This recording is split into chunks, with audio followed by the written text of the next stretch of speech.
Sedang mancing di rawa, Agun terkejut dapat ikan gabus langka berwarna kuning. Diketahui ikan gabus umumnya mempunyai tubuh panjang dengan warna hitam kecoklatan di bagian atas dan putih di bagian bawah tubuhnya. Tetapi baru-baru ini, seorang pemancing menemukan ikan gabus yang langka dengan warna kulit kuning cerah.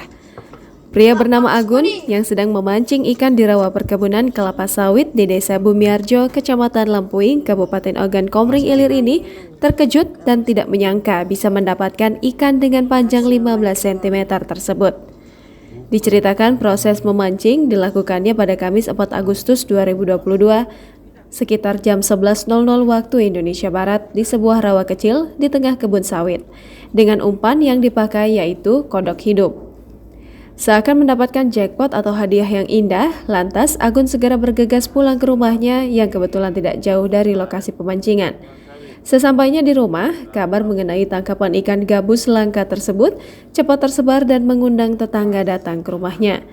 Merasa penasaran dengan jenis ikan yang didapat, dirinya mencoba mengunggah di media sosial Facebook miliknya.